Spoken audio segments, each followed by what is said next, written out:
10,000. For defense, 15,000. Under charging, failure to provide valid markings. Now CPC. Now CPC presentation of spurious CPC. Employing reckless driver operating in the defective parts.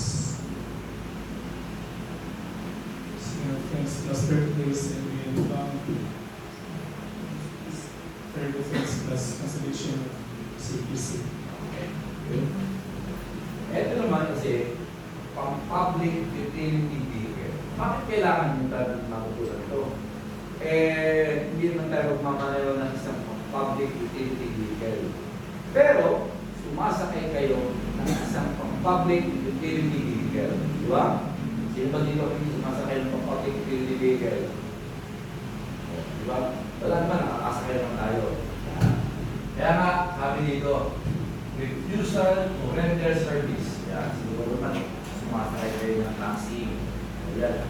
Si service, yan po yung mga taxi natin. Bakit? Sinasabi sa inyo. Let's say, halimbawa, sabi naman kayo, maunang kalinan. Diba? Si taxi, ayaw kayo ihatid. Ayaw dyan, sa kalinan, malayo. Yun yung pinatawag na refusal to render service.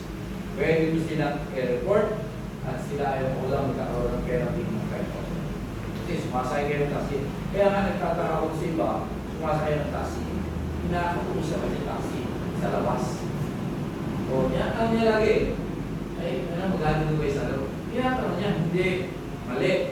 Pag kayo parang taxi, tuloy sakay.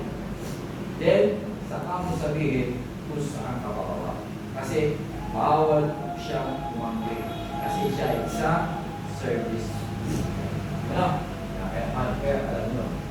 Overcharging. Yan. Sa overcharging, ang problema niya sa overcharging, nagsimula na tayo dito. Kapag sa taxi, bakit sa taxi, bawal mo ang trata? Diba? O, bawal. Gamitin mo na yung metro mo. O, bakit si Grab? Si Grab ba hindi na akong trata? Bago nga sumakay, hintay ka na. Alam mo na agad kung magkano ba bayaran mo, diba? O, trata pa rin yun. O, yun yung doon nagagalit si taxi. Kasi, bakit si taxi Grab nakapagbigay ng presyo na hindi ka pa sumasakay?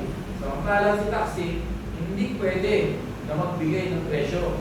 Ang tawag kasi si taxi, ang gagawin niya, ibaba mo yung metro mo. O, diba? O, yun. Sa overcharging. Sabi nga, no? Kasi hindi man lang, ano na, sabi yan, bigla, kung ayaw ko sa presyo mo, huwag ka sumakay. Sa taxi naman, bawal naman sila hindi kumamit ng metro.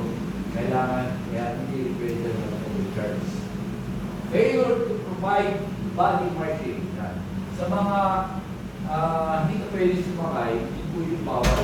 Siguro mapapasin nyo, kung pwede sumasakay ng Kalinan, Rojas, nakasulat ng body marking sa gilid ng jeep. Diba? Then, sa mga taxi, siguro naman nakikita nyo yung holiday taxi. Alagay, bawal yung taxi na walang plate name sa gilid niya na sasakyan. Gawin niya ng pasero yung bawal. Yun. No CPC presented, o yung tarifa. Presentation of suspicious CPC, o yung minsan, yung franchise niya, kadudod-duda. Yan, president report yan. Going, reckless driver, kung isang driver niya, pagpalo, masusunod mo maneho, pwede siyang i-report, siya po ay makakaroon ng penalty ng 5,000 pesos. Operating a motor vehicle with defective price. Sila. Ay, minsan, usually dito marami yan. Marami sira dito sa taxi.